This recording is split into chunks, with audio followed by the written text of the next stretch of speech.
Sophie, I hope you rested well.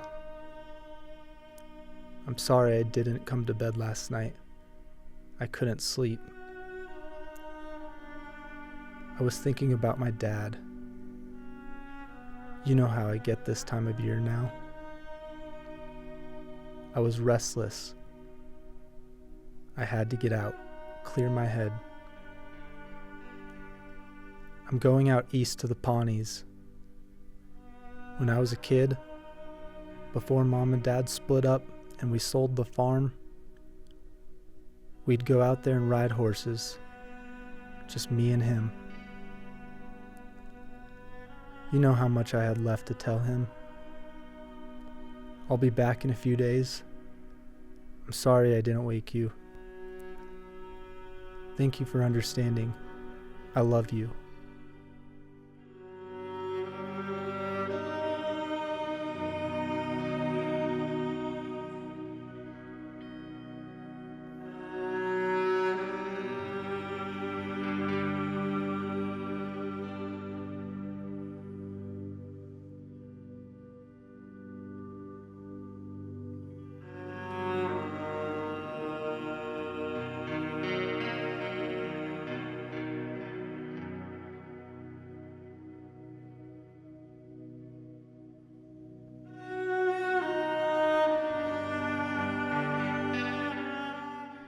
I remember the first time we came out here.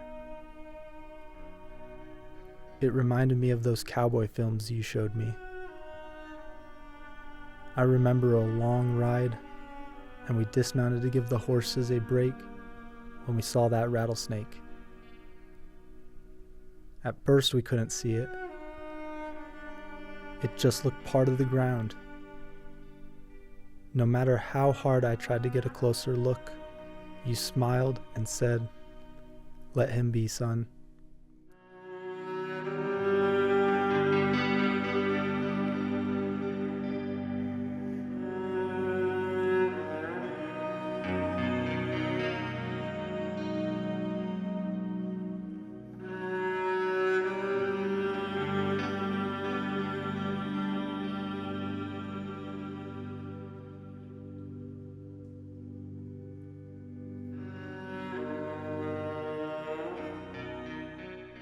A few years ago, before your diagnosis, I came out here once on my own.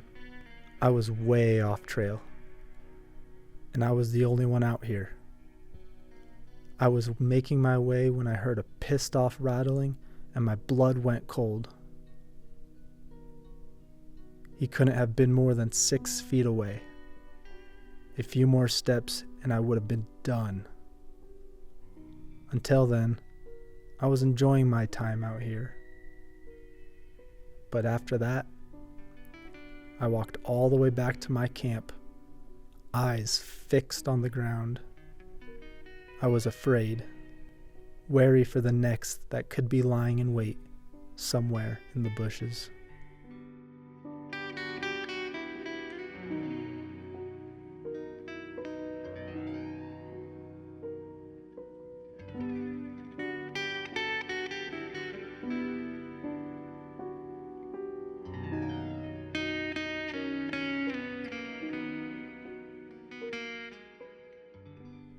I'm sorry I couldn't appreciate everything you tried to teach me. To be my own man. To follow the path my heart set out for me. To be hardened in my conviction. I regret that it's wavered. Maybe I never had it to begin with. But that's why I'm out here searching. I can hear your voice in the wind. See your imprint on this land. Even now, you guide me.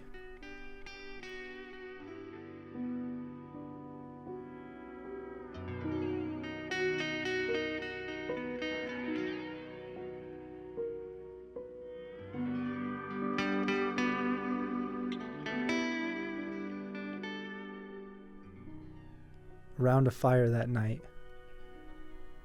you finished reading The Road to me. I remember the softened look in your eyes as you read the final paragraph and the long silence afterwards. Recently, I memorized the lines. I didn't understand them then, but I think I do now. Once there were brook trouts in the streams in the mountains.